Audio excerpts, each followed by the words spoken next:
বর্ধমান জেলার এক ছোট গ্রাম, নাম তার চণ্ডীপুর। গ্রামটা চারদিকে ধানক্ষেত, মাঝখানে কাঁচা রাস্তা আর এক কোণে পুরনো শ্মশানঘাট। শ্মশানটার পাশে ছিল এক বিশাল বটগাছ। গ্রামের মানুষ বলতো ওই বটগাছটা নাকি ব্রিটিশ আমলের থেকেও পুরনো।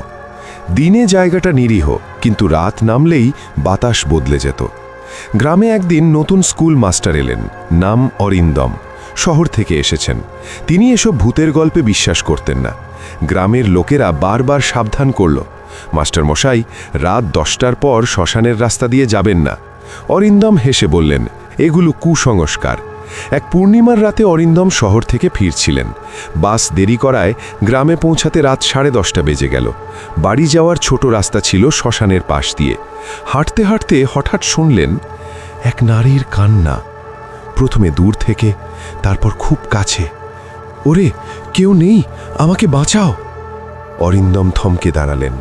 চাঁদের আলোয় দেখলেন বটগাছের নিচে সাদা শাড়ি পরা এক মহিলা বসে আছে, চুল মুখের উপর ঝুলে পড়েছে। আপনি কে? জিজ্ঞেস করলেন অরিন্দম। মহিলাটি মাথা তুলল। চোখ দুটো ছিল অস্বাভাবিক লাল, পা দুটো উল্টো দিকে ঘোরানো।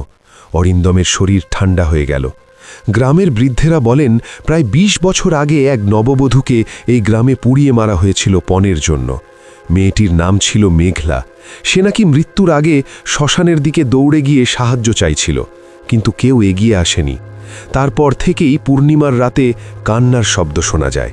অরিন্দম পিছিয়ে আসতে চাইলে দেখলেন পেছনের পথ নেই, চারদিক ঘন কুয়াশা। বটগাছের ডালগুলো যেন নড়ছে। মহিলাটি ধীরে ধীরে উঠে দাঁড়ালো। তার গলা ভাঙা, কিন্তু হাসি ভয়ঙ্কর। আমাকে ফেলে কোথায় যাবে মাস্টার মশাই? হঠাৎ বাতাস ঝড়ের মতো বইতে লাগলো। অরিন্দম জ্ঞান হারালেন। পরদিন সকালে গ্রামবাসীরা অরিন্দমকে শ্মশানের পাশে অচেতন অবস্থায় পেল। তার চুল সাদা হয়ে গেছে আংশিক, চোখে আতঙ্ক। সেদিনের পর তিনি আর কখনো রাতের পর বাইরে বের হননি। কিন্তু অদ্ভুত ব্যাপার, প্রতি পূর্ণিমায় তার বাড়ির জানালার বাইরে এখনও শোনা যায় সেই কান্না, আমাকে বাঁচাও। আর অরিন্দম ফিসফিস করে বলেন, আমি পারিনি।